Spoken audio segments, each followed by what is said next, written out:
when it comes to NFL. Yes.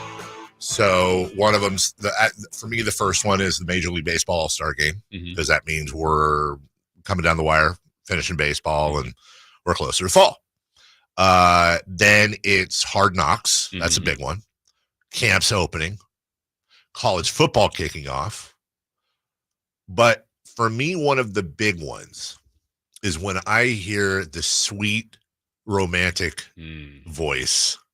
Takes you to just a place of comfort, doesn't it? Of Florida's own, CBS Sports' own, Dave Richard. And here he is this morning, fresh off a podcast, making time for us with absolutely almost zero notice whatsoever for both fantasy football questions and Jennifer Lopez questions, whatever we want to throw at him. Dave, it's Jason.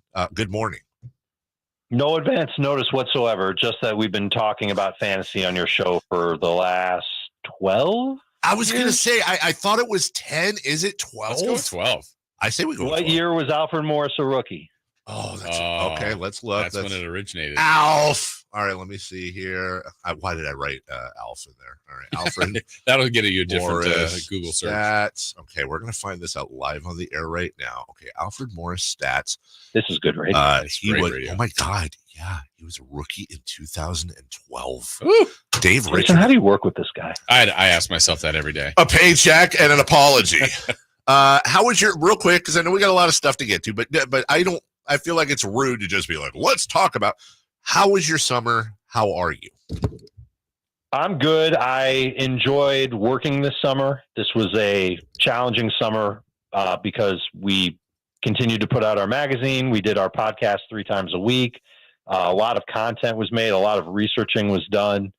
And I really didn't get much of a break. I went to Las Vegas for almost a week. That was my off season. Hey, when you say magazine, that's a digital magazine, not like an actual magazine, right? Incorrect, sir. It's a real magazine that you can still hold in your hand. What are those? While you're on the throne, getting ready for your fantasy draft. Then I can ask my question.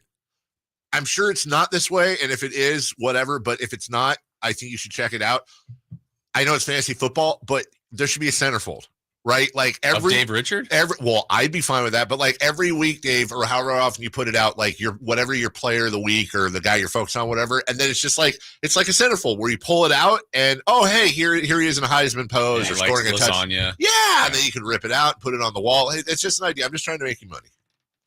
Hey, I don't know if that would make us money. If you signed him.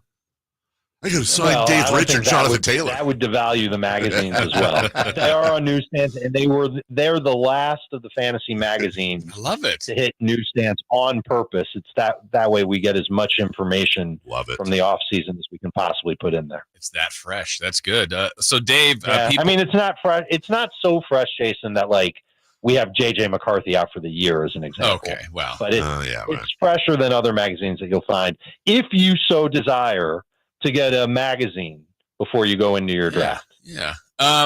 So people are getting ready, whether it's this weekend, next week, leading up to obviously the first game on that Thursday.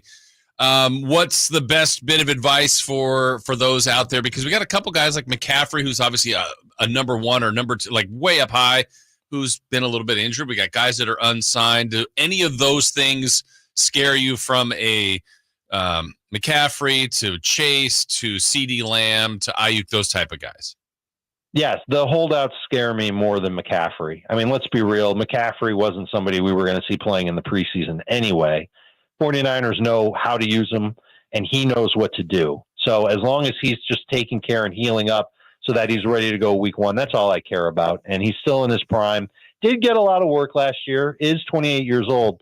But I can't help but think that Christian McCaffrey has, I mean, I don't, it's not about thinking. This is legitimate. He's got more upside than any non-quarterback in fantasy football. So why would you let that guy fall through your fingertips into somebody else's roster?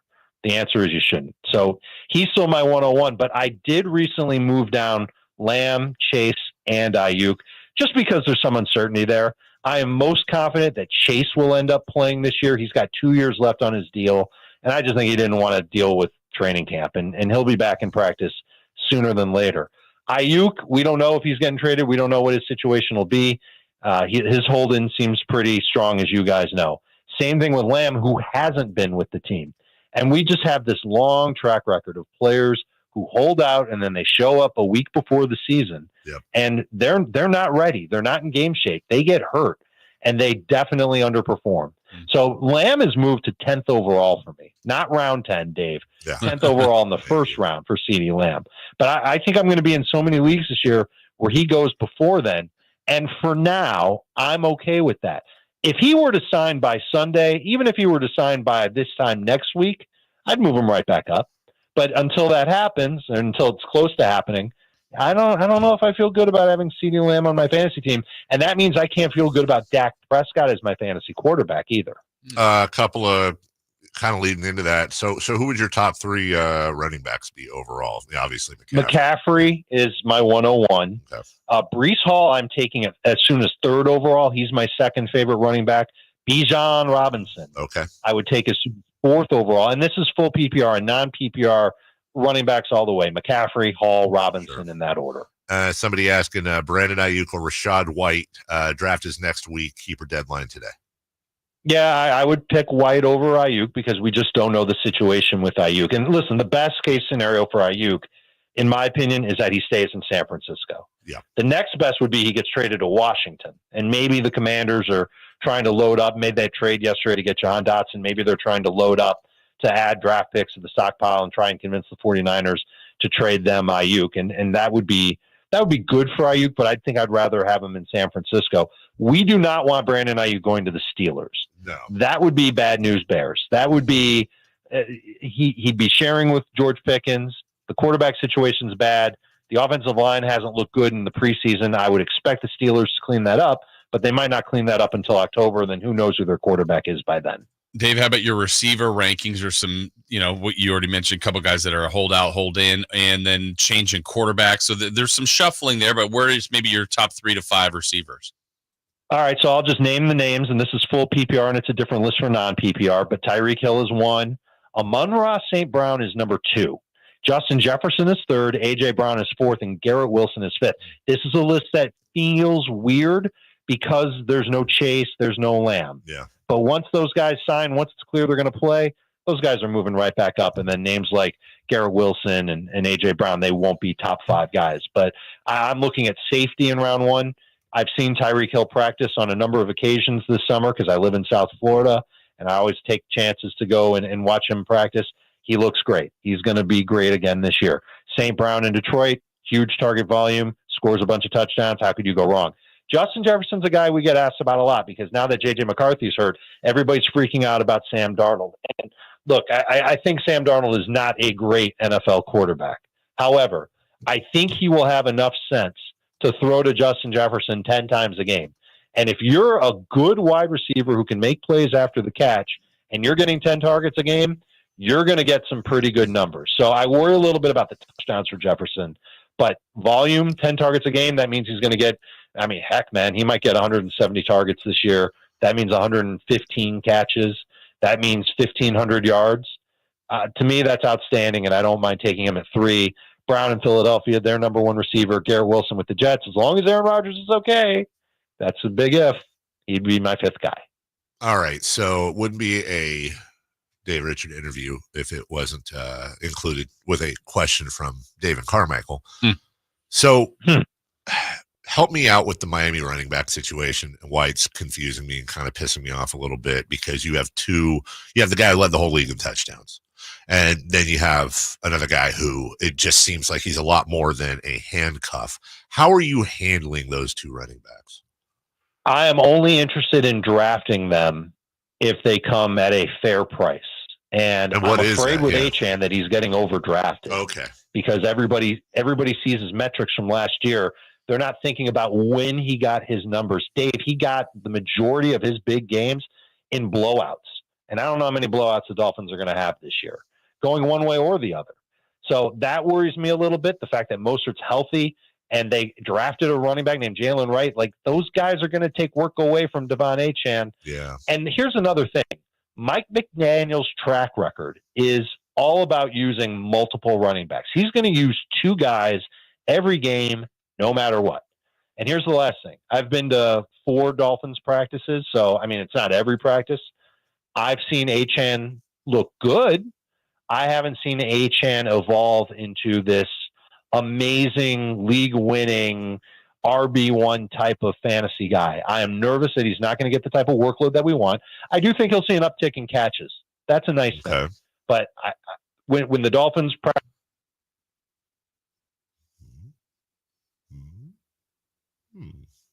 and a little bit of Achane, so it's not going to be Achane all the way there. I'm okay with Achane if it's late round 3. I think he's going to be gone by late round 3 in a lot of leagues. So Mostert, I think we just took him in a draft that we did. I think it was round 8. I love that value for a guy who can just be our RB3, and we just wait a little while for him. And if we need him, we use him. That's the type of time that I would take Mostert. Who would you say at this point, Dave, in your, I guess you've done a couple drafts, as you said there, that's getting drafted too high, or a couple in your opinion, and conversely, people that are missing on a few people that are getting too low at this point? So I've also watched Kyle Pitts practice, and I'm not. Listen, it's been 3 years of Kyle Pitts. He really hasn't done anything, and I know that Kirk Cousins is there, and he's supposed to make everything better. I totally disagree with his ADP. I think he should be drafted later. Zay Flowers in Baltimore. There's been a lot of hype around him, and he's certainly a talented receiver. But I know the track record of Lamar Jackson, and he likes leaning on Mark Andrews. And they also added Derrick Henry. Get this. In Zay Flowers' best games last year, Andrews was out, and the Ravens struggled to run the ball. At least the running backs didn't get a lot of fantasy points. And so I think both those things are flipped now. Andrews is healthy. Derrick Henry's there. It makes me nervous about Zay Flowers being anything more than a boom or bust type of fantasy receiver. If anybody is expecting Keenan Allen to be anywhere close to what he was with the Chargers, they're fooling themselves. I don't think he's worth his ADP at all. And Michael Pittman's another guy that I'm pretty much out on. His ADP is in round 4.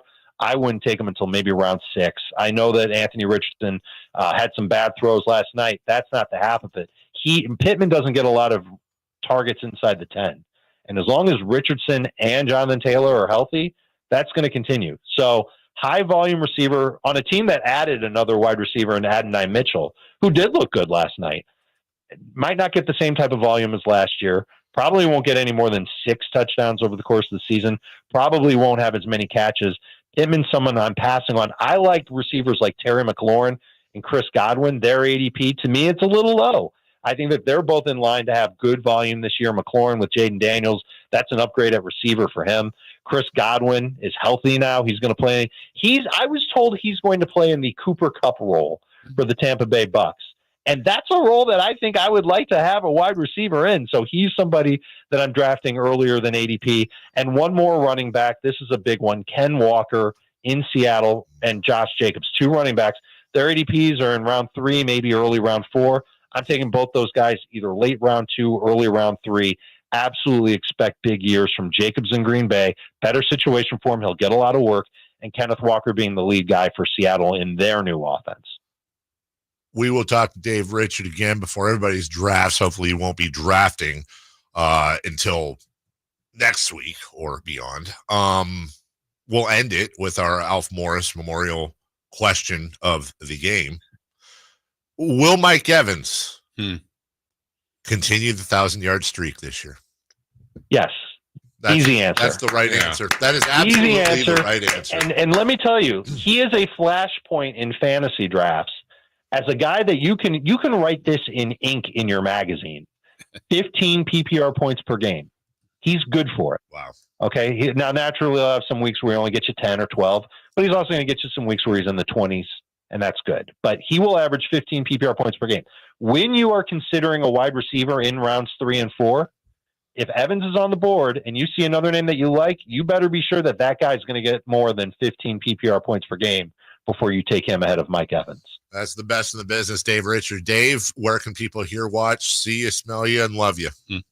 Well, I don't know about where they can smell me. That's a problem. But they can definitely see me on YouTube. Search for Fantasy Football Today. We do live podcasts every morning. When you guys wake up, it'll be ready for you to watch at your own leisure. And then we're on cable this year, Dave. Whoa. CBS Sports Network, 3 times a week, usually at 1 p.m. Eastern. Check local listings. Fantasy Football Today, a fresh show on cable, not a replay of our podcast, not some stuff that airs somewhere else. It is live. It is going to be wild, and it's going to help you with your fantasy leagues this year. Look for it. Check, like I said, check local listings. Name of the show, Fantasy Football Today. I get to see all 65 inches of Dave Richard every morning. I love it. Dave, that's great for you. I'm just letting that. What? I'm happy for you. It's a long way from Jacksonville Community Cable. Look at you, big boy. Listen, I don't even remember the days I was on Jacksonville Community. That is what coming on this show for 12 straight years will do for you. You make it big. Dave Richard, CBS Sports, joining us once again, part of our family. We appreciate you, brother. Have a wonderful weekend. Always great to hear your voice. Looking forward to doing it again next week. All right, see you. That's Dave Richard. When we come back.